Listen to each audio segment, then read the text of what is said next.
Imagine waking up on your wedding day to discover that you are being sent to a man no one has ever truly seen. Not his face, not his eyes, not the curve of his jaw, nor the color of his gaze. Only a name, iron stamped into every border agreement, every war treaty, every letter of taxation across the northern realm. The Iron Duke. A title earned not through ceremony, but through something far older, far darker, far more absolute. You are Seraphine, third daughter of a minor lord with crumbling walls and mounting debt. You are not beautiful in the way your eldest sister is. You are not clever in the way your second sister is. You are, by the general understanding of your household, simply useful. And today, utility has found its purpose. The bridal veil they lower over your face is white and heavy, stitched with silver thread in the pattern of iron thorns. Someone thought it poetic. You do not. The carriage outside is black, bearing no family crest. Only a single emblem hammered into the door in dark metal. A wolf, mid-howl, with 7 stars arranged above its open jaw. Your mother's hands tremble as she fastens the clasps at your throat. She does not cry. She has already decided not to. You know this because you know her. The way her jaw tightens when she is holding grief back with sheer discipline. The way she breathes through her nose in slow, controlled intervals when the alternative is falling apart. You will write to us, she says. It is not a question. Every week, you tell her. She does not say she loves you. She doesn't need to. The tremble in her hands say Seraphine. The silence cannot hold. Your father stands at the threshold of the chamber, already dressed in his good coat, the on with the gold buttons he polishes before important visitors. He does not look at you directly. He looks slightly past you, toward the window, toward the gray morning light rolling in off the hills. The Duke is known to be fair, he says. In matters of contract, you hear what he doesn't say. Beneath those words, he is fair in contracts. Everything else, the rumors, the whispers, the things that make people drop their voices when his name enters a room, those are not your concern. They are not his concern either. Only the contract. Only the agreement that cleared your family's debt with one signature and replaced it with a bride's trousseau and a black carriage at dawn. Yo, lift your chin. The veil shifts over your face like breath. I am ready, you say, and you step forward into the rest of your life. Asterisk, the road north takes 3 days. 3 days of rolling landscapes that shift from golden farmland to silver birch forests to something older and denser that doesn't have a name on any map you've ever studied. The carriage moves steadily, pulled by 4 black horses that never seem to tire, never seem to need water, never make a sound beyond the hollow percussion of hooves on packed earth. The driver is a tall, silent man wrapped in dark wool who has not spoken a single word since departing your father's estate. Twice you've leaned out the carriage window to ask him something. The first time to ask how many miles remain. The second time to ask the name of the river you just crossed. And both times, he has simply pointed forward. Onward. North. You have a small leather satchel with you. In it, 3 changes of clothes. A pressed flower from your mother's garden. A book of poetry you've read so many times the spine no longer holds. And a small journal with blank pages that feel like either possibility or dread, depending on the hour. On the first night, you stop at an inn. The innkeeper's wife takes one look at the black carriage and the iron wolf crest on the door, and her face goes very still in a way that tells you everything. She gives you the best room without being asked. She brings food without being asked. She does not make eye contact. Not once. Not even when she sets the candle down on the table beside your narrow bed. When she leaves, you sit at the window and watch the courtyard below. The driver is still there, standing beside the horses, perfectly motionless, as if he doesn't require sleep any more than the horses do. For the first time since the journey began, a small, cold thread of unease weaves itself through your spine. You open your journal. You write, Day 1. The driver does not sleep.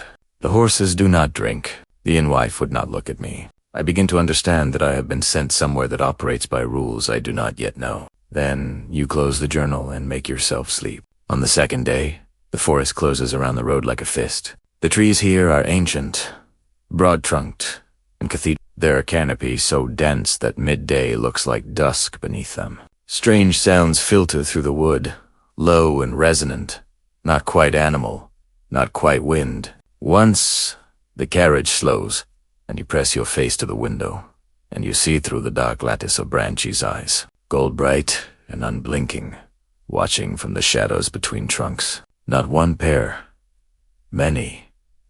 The driver makes a single low sound, like a note too deep for singing, and the eyes vanish. Your heart is hammering.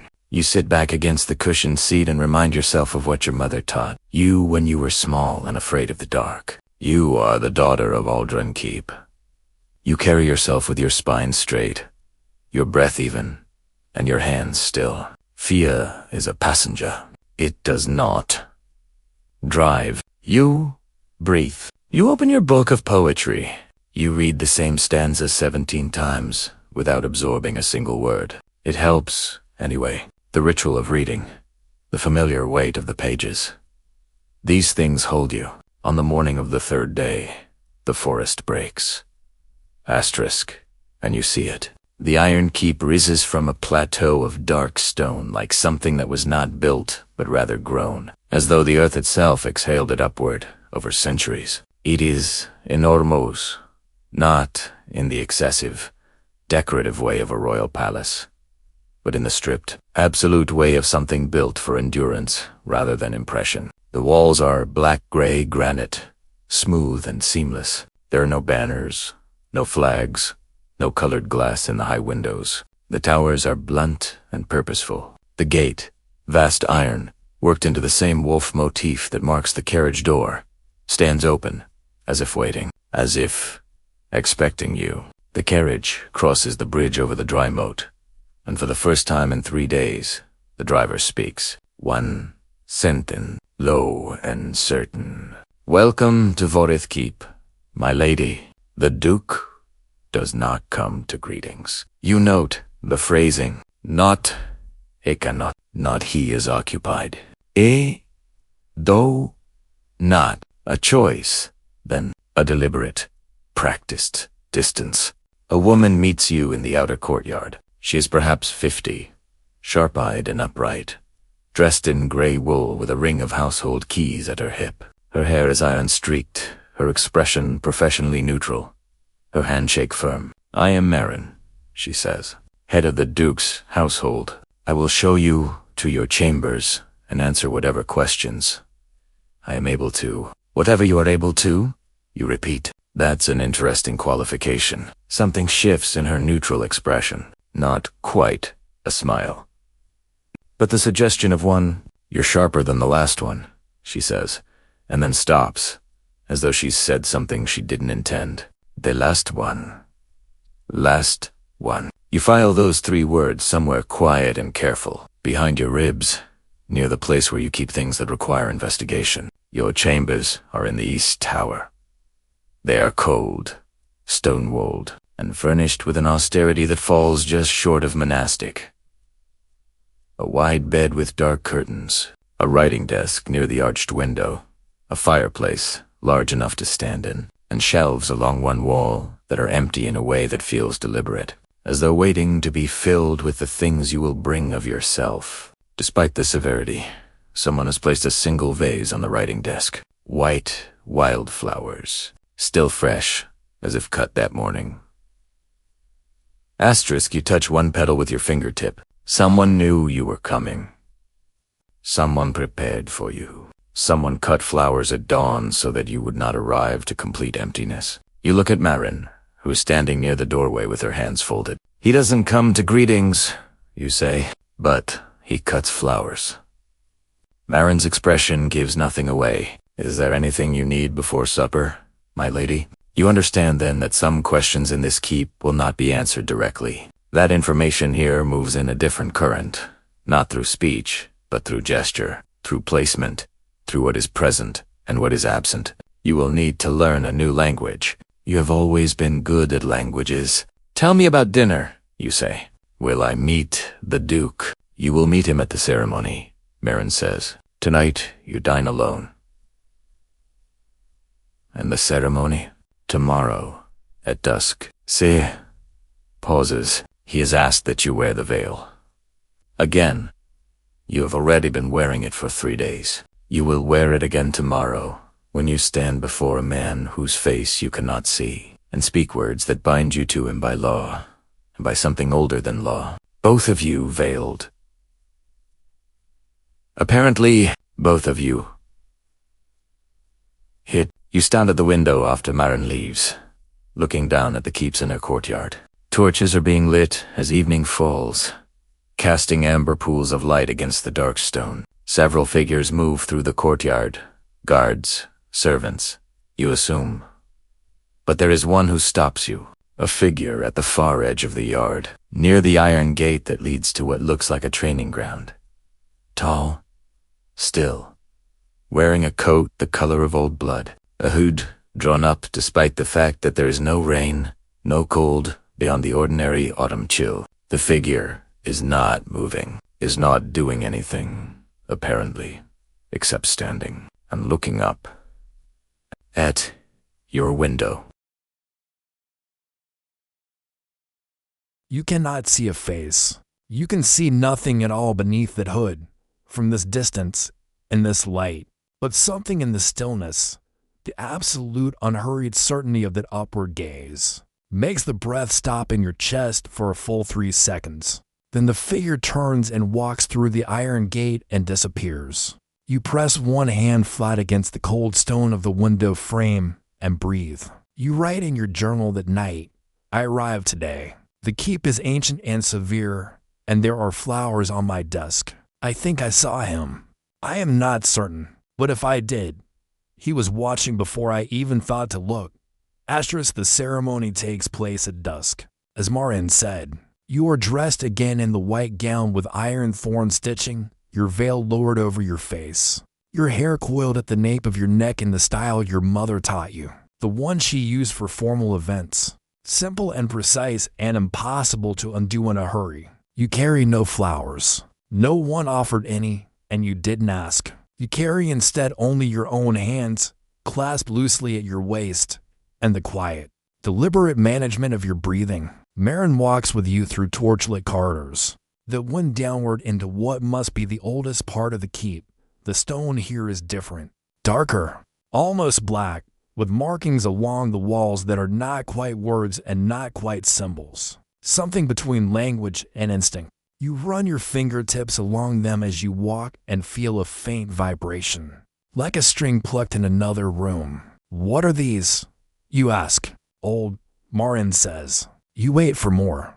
None comes. The hall they bring you to is long and narrow, and lit entirely by candles placed at intervals along the floor.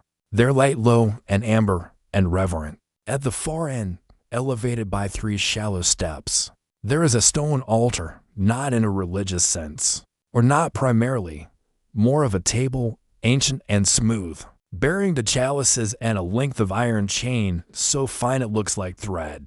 On either side of the altar stand witnesses, people you do not know, all of them still and formal in dark clothing. And there, already at the altar, is the Duke. He is taller than you estimated from the window. The coat is different tonight, black, floor length, formal, but the hood is the same. Or rather, it is not a hood at all.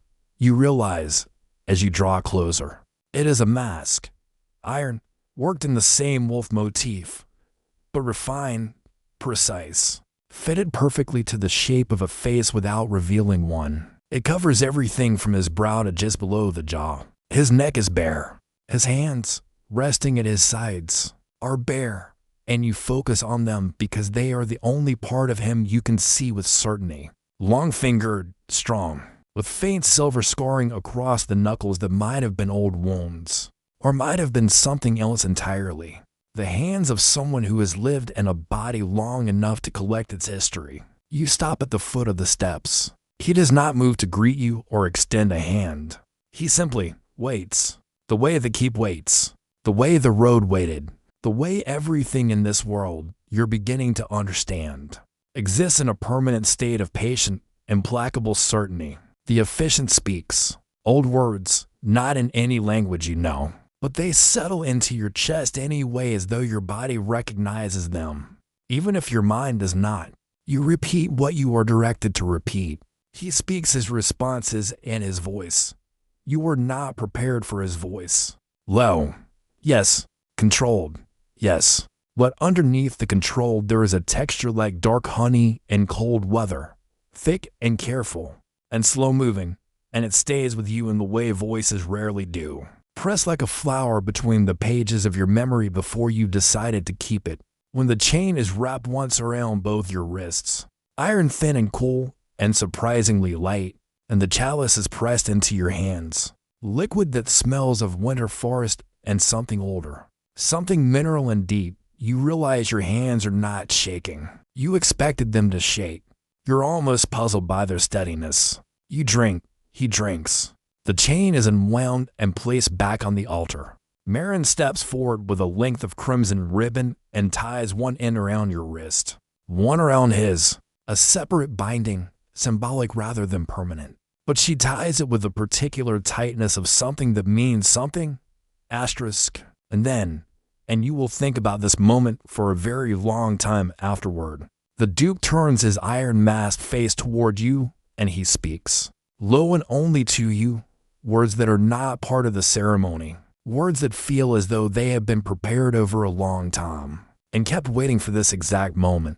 You did not flinch, he says. You blinked behind your veil. Was I supposed to? A pause so brief it might have been a breath. Most do. I've been told I'm not most things, you say. Another pause, longer this time, and then, no, I don't believe you are.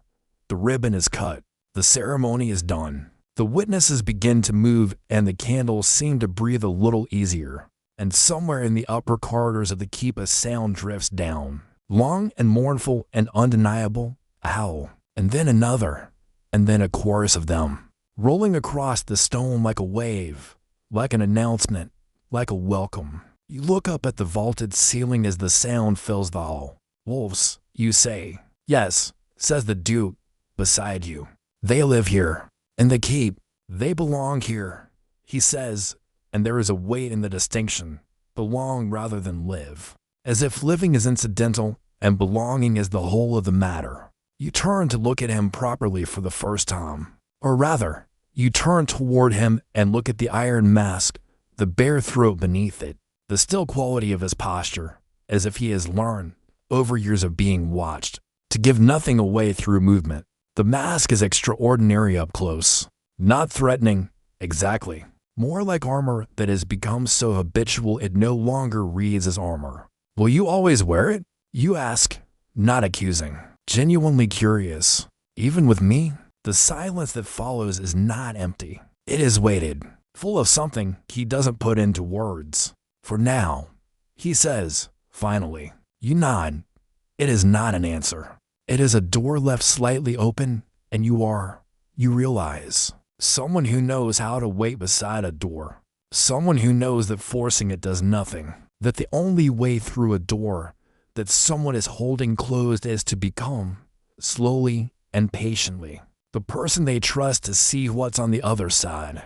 For now is a start, you say, and for the first time, you think you see something shift in the set of his jaw, below the mask's lower edge. Not a smile, the possibility of one, the memory of one, perhaps. He offers you his arm for the walk back through the candlelit corridors, and when your hand settles into the crook of his elbow, he doesn't stiffen or withdraw. He simply accepts it, carries it with the same patient certainty with which the keep carries everything else. You walk in silence through the old stone hall, and the wolves howling above you rises and then fades, like breath. Asterisk the first week in the keep passes in a series of careful observations. You are given freedom of movement in all the common areas, the great hall, the library, the training yard, the kitchens where a man named Pell cooks everything too hot and with too much salt, and considers this a virtue. You are not restricted, not confined, But there are places where the household's behavior changes in a way that tells you something, without saying anything. The south corridor on the third floor, which Marin walks past rather than through. The tower above the west gate, where no one seems to go in from which, at odd hours, you can see light from the courtyard below. The inner sanctum, which is simply locked. You do not push any of these doors. You know them. You add them to the map you are building in your mind. The geography of secrets in this place. The Duke, his name, you have learned, is Kale, though no one speaks it. To the household he is always the Duke, or my lord, or occasionally, for Marin, in moments of what you suspect is private exasperation. Simply him is present in the keep in the way weather is present. You don't always see it, but you feel the pressure of it. Doors are left slightly open in rooms you've just passed through. A book appears on your writing desk. That addresses a question you mentioned at supper 3 nights prior. Your fire is always burning when you return to your chamber, no matter the hour. Someone is paying attention. At meals, held in the smaller of the 2 dining halls, not the grand formal one, he is there. Always masked, always seated at the head of the table with a particular upright stillness that you have come to recognize as his natural posture. He speaks rarely, but not never. He asks questions, careful ones, specific in a way that suggests he has already considered the answer and is measuring the response. Against it, not to catch you out, but to understand you better. On the 3rd evening, he asks what you read. Poetry, mostly, you say, though I've been working through your library since I arrived, and you have 3 different first editions of Vardane's theoretical histories, and you've marked all of them in the same places, which tells me either you've read them 3 times and keep discovering the same passages, or you bought all 3 on principle and then forgot you owned them. Another pause. This one feels different, warmer at the edges. The second, he says, my memory for purchases is poor. Your memory for everything else seems exceptional. I remember things that matter. You look at him across the table. And Vardane doesn't matter? Vardane's theories on the consolidation of northern territories in the Second Age are about a world that no longer exists. He says, I keep the books because they're beautiful, not because they're useful. This surprises you. Not the sentiment, but the admission of it, the willingness to be seen valuing beauty in something, even an old book, even across the table from someone he's known for days. That's the first personal thing you've told me, you say. Is it? Yes, everything else has been functional. The tour of the keep, the management of the household, the explanation of the seasonal flooding in the eastern lowlands. The last one is important. I didn't say it wasn't. I said it wasn't personal. You set down your spoon. I'm not asking for your history. I'm only noting that you keep books because they're beautiful, and I think that's worth knowing. He is quiet for a long moment. The fire at the end of the hall pops and settles. One of the hounds sleeping near the hearth shifts in his sleep and sighs. You're not frightened of me, he says. No. You should know that most people are. I'm aware. I've seen the way the servants move when they think you're near. You consider your words. I think you've allowed that. Possibly cultivated it. Fear is a management tool. The silence this time is different, sharper, as if you've landed on something he didn't expect to have named. That's not, he begins. I'm not judging it, you say, quickly and honestly. I understand function. I grew up in a household where we managed perception constantly because we couldn't afford not to. I'm only saying, it's a choice, and you make it deliberately. He says nothing for a very long time, long enough that you begin to wonder if you've pushed past the place where the door was left open and into territory where it shuts. Then, yes, it's a choice. What are you protecting? The word lands differently than you expected. His posture changes, not much, barely perceptible, but something in the set of his shoulders says that we're landed somewhere specific, something that can't afford to be unprotected. He says, you sit with that. It is an answer, oblique and partial, but genuine. All right, you say, and you pick up your spoon. and you return to the soup that's gone cold. And you do not press further. Later, alone in your room, you write in your journal, he is protecting something, not himself, or not only himself. His posture, when I said the word, was not the posture of someone guarding themselves. It was the posture of someone guarding something they carry. There is a difference. You fall asleep trying to understand what he carries. On the seventh day, you find the wolves, not the ones that howl at night from the surrounding forest, those you've heard but not seen. These are inside the keep, or rather, they are in the inner courtyard, the one you can see from your east window, the one you've begun to think of as the private courtyard because no servants enter it.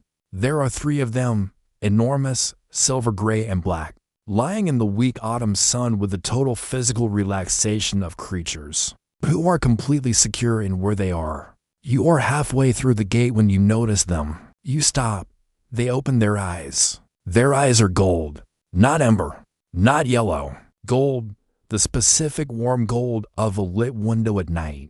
And they are looking at you with an intelligence that pulls your breath short because it is not. It is not the intelligence of animals. It is something else. Something that recognizes and considers and decides. You stand very still.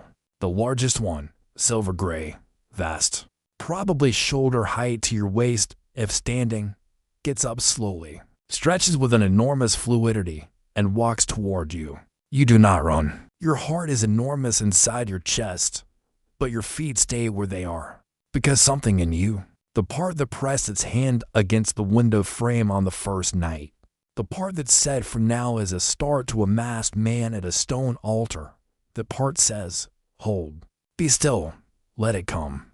The wolf stops 3 feet in front of you, looks up at you from those gold-lit eyes, sniffs once, thoughtful, then sits, and looks at you in a way that very clearly means, well, go on then. You crouch slowly, carefully, to eye level. Hello, you say, quietly and sincerely.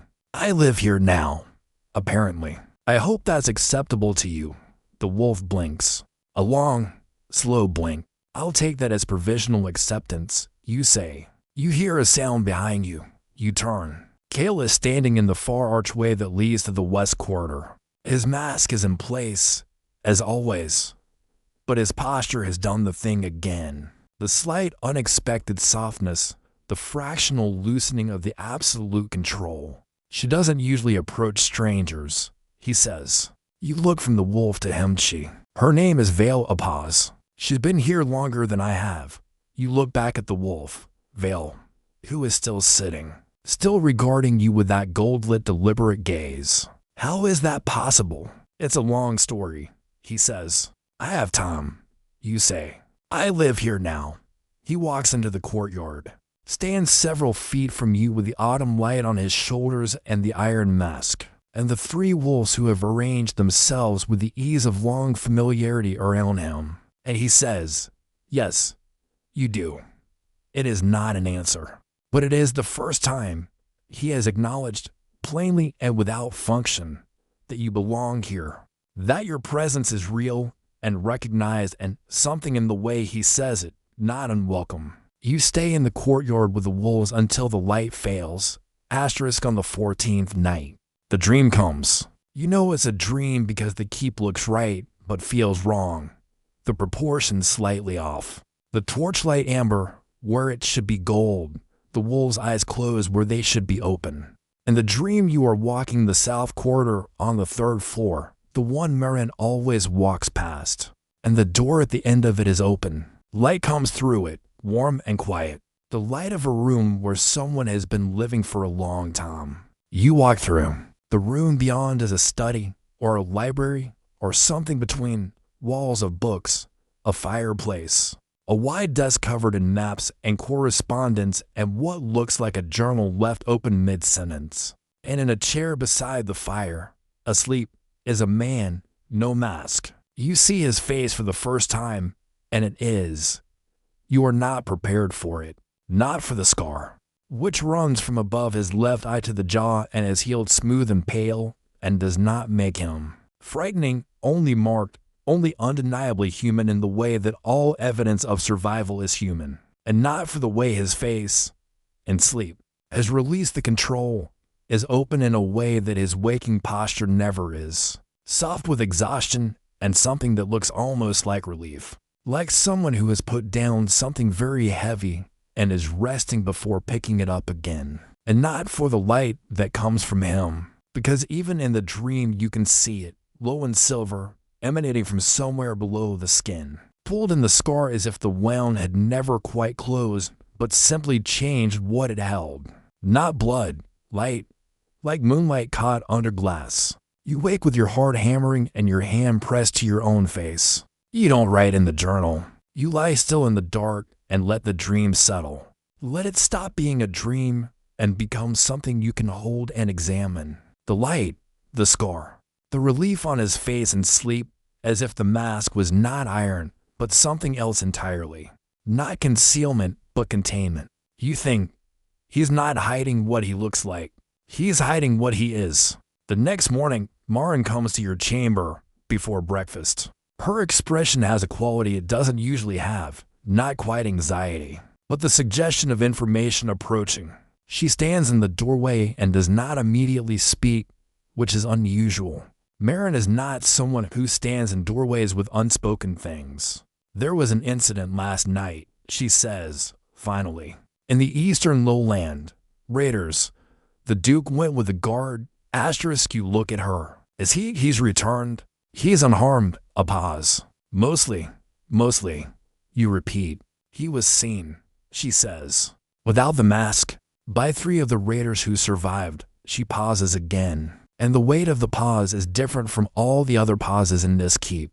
Deeper and more specific. You should know that the mask is not.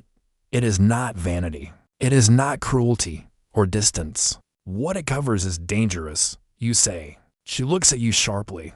How? The way everything else here is dangerous, you say. Not because it wants to be, because of what it is. You pull the blanket back and stand. Where is he? Marin takes a slow breath. The inner sanctum. He goes there when she stops, starts again. He will not thank you for coming. I know, you say. Where is he? He is in the inner sanctum and it is not locked. Not today. The door is slightly ajar, which you understand means either he forgot in the aftermath of the night, or some part of him left it open on purpose. The room beyond is large and stone-floored and cold in the way of rooms that hold old magic. A cold that is not temperature but presence. Along the walls are chains, not in a threatening way but in an architectural one. Heavy iron links driven into the stone at measured intervals, clearly used and clearly chosen. He is sitting on the floor in the center of the room with his back against the stone altar. That mirrors the one in the ceremony hall. He has his knees drawn up and his head bowed and his hands braced against his thighs. And even from the doorway you can see it, the light, the same silver-white light from the dream, pressed against the inside of his skin like it is trying to get out, running up his forearms and pulling in the hollow of his throat. The mask is off. Not set aside neatly, but on the floor several feet away, as if it fell or was thrown. His face is everything the dream showed you and more. The scar, the exhaustion, the total lack of the waking control, and the way the light touches the scar specifically, runs along its length as if that seam in his skin is where whatever lives in him most wants to exit. He hears you, goes absolutely rigid. Don't, he says, low and fierce. Leave, now. I'm not leaving, you say. I am not in control of it right now. The voice is still his, that dark honey texture, but strained, drawn thin over something large. Whatever you've been told about me, whatever you've inferred, you don't fully understand what I am. And if this breaks loose, then I will deal with what breaks loose, you say. You step into the room. I've spent 14 days in this keep learning to read what isn't said. And the thing that isn't said is this: whatever you are. It is not something that has ever harmed the people you have chosen to protect. Your servants are not afraid of you. They are afraid for you. That is a different thing. Silence. The light in his skin pulses once, hard. The wolves knew, you say, quietly. Vale sat for me in that courtyard because she already knew. Because whatever is in you, they carry it too. He goes still in a different way now. Not the control stillness. Something deeper. They are not wolves, he says. It comes out low and careful, like something that has never been said plainly to someone outside. Not only wolves, what they are, what I am, does not have a good name in the language you grew up with. The oldest word for it is Vorith, which is also the name of this keep, because the keep was not named for a place or a family. It was named for what lives here. You have reached him. You lower yourself to sit beside him on the cold stone floor, close enough to feel the heat that is radiating from him, the warmth of the light against your skin. What is Vorith, you ask? A binding, he says, between a bloodline and something older than kingdoms, something that chose this line in the Third Age and gave it power and longevity and the nature of the wolf in exchange for keeping the border, keeping the specific stretch of northern territory from being broken open by what lives underneath it. He pauses.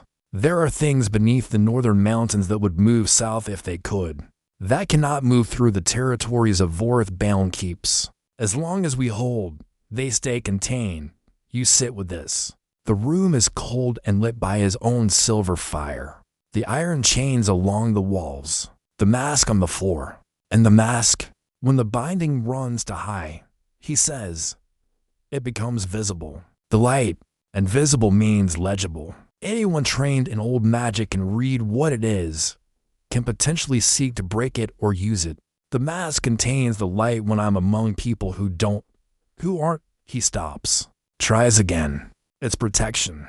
Not mine.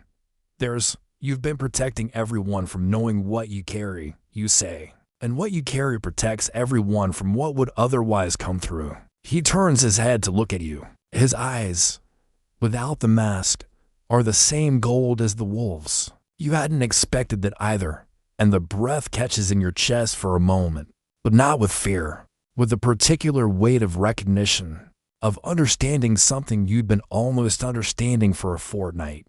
Yes, he says. That is, yes, and your father before you, you ask, and his mother before him, all the way back, he says. 8 generations of Vorith bound, all masked in public, all alone. He says the last word as if testing whether he can say it plainly, as though he has never said it aloud before, as though it has been a fact so fundamental it has lived below language, alone, until the binding began to fray. You go very still. When? You ask. 6 years ago. The light in his skin steadies slightly, pulses less frantically, as if the act of speaking is something it responds to. A Vorith bound requires. It isn't only blood. It requires the binding to be witnessed, held in place by another person who knows what it is and chooses to anchor it. Without that, over time, the binding degrades. The light becomes unstable. The wolves become, he pauses, uncontrollable. And then the border fails. You understand. It arrives in you complete and quiet, like water finding its level. That's why there was a bride, you say. Not for alliance, not for debt clearance. The debt clearance was real, he says. Was something that might be exhaustion or might be old guilt. Your family's situation was, I asked specifically for a household with daughters and difficulty. I could not in good conscience ask without offering something in return. But the reason was the binding. The reason was the binding. He confirms. I needed someone who could know, who could stay, who could. I needed someone willing to be told and not destroyed by it. He pauses. I didn't know if I would find one. You look at the light moving along his forearms. You think of the flowers on the desk, the book that appeared answering your question. Vale, sitting and blinking and saying, well, go on then. Marn's not quite smile.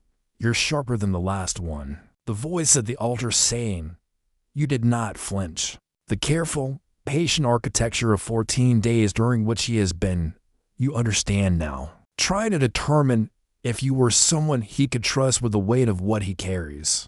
The weight of what he has been carrying alone for 6 years. You reach out and place your hand over his, the one with the silver scoring across the knuckles, the one that has held this binding and this loneliness without breaking. And the light that runs under his skin rises toward your touch in the way heat rises, the way the wolves ran toward the sound of their name. He goes absolutely still. I am not afraid, you say. I am not leaving, and I am not going to pretend that what you've just told me is something I could look away from and still live honestly.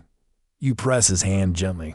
I don't know yet how to anchor a binding. I don't know the old language or the old ways, but I know how to stay, and I know how to learn, and I know how to choose something that matters even when it's difficult.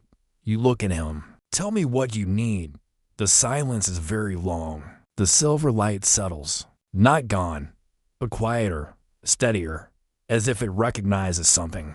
When he finally speaks, his voice is rough with something that is not grief but is adjacent to it, the particular roughness of someone who has not been witnessed in a very long time and is only now beginning to understand what that absence has cost. I need you to stay, he says, not because the binding requires it, because he stops, because I would like you to stay. The distinction matters. He makes sure you hear it. I know, you say. I heard it. You sit together on the cold stone floor while the light in him gentles and the wolves somewhere above you begin to howl, not the lonely howl you've been hearing for 2 weeks, but something different, fuller, resolved. The way a chord resolves when the missing note is finally added.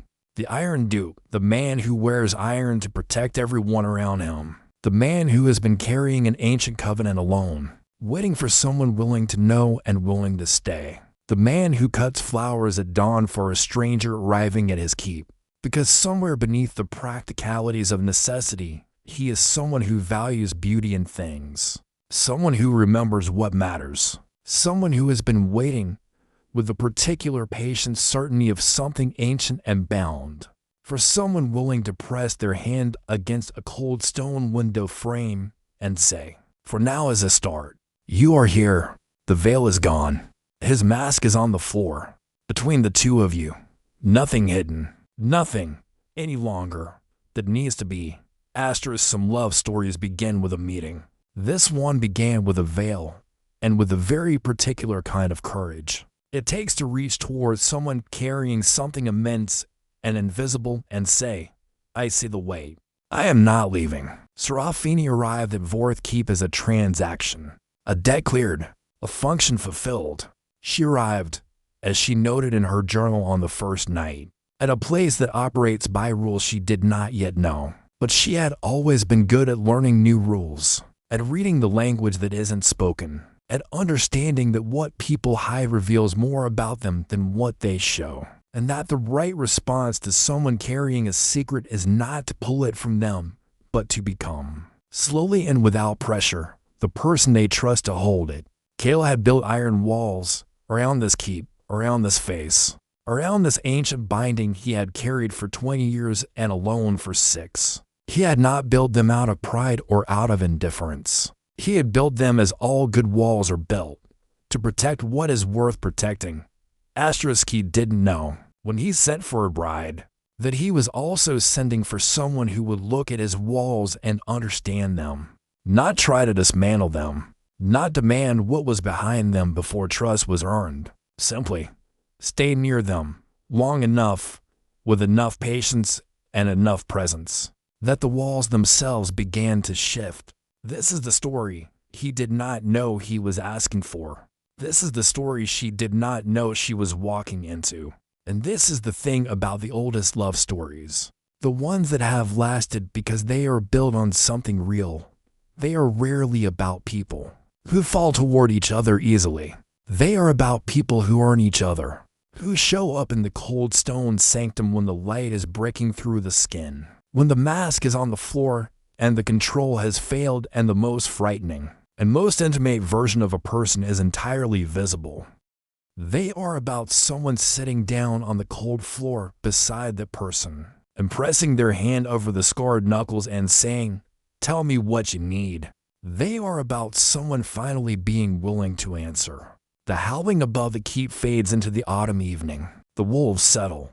The light gentles. The iron chain of the old ceremony's binding rests on its altar, and somewhere in the east tower, a journal lies open on a writing desk, and the last line written reads, "I understand now why the flowers were on the desk when I arrived. He cut them because he hoped, not that I would be brave, or useful, or unafraid of what he carries.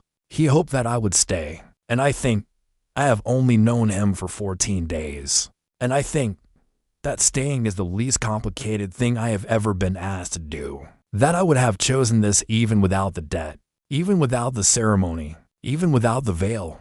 I would have chosen this room, and these wolves, and this man with his impossible light and his iron careful voice and his first editions of books. He bought for beauty and forgot to read. I would have chosen, if given the choice, exactly this." She closes the journal. She goes back downstairs. The door to the inner sanctum is open, and the light inside is steady and silver and warm. If you made it to the end of this story, thank you, truly.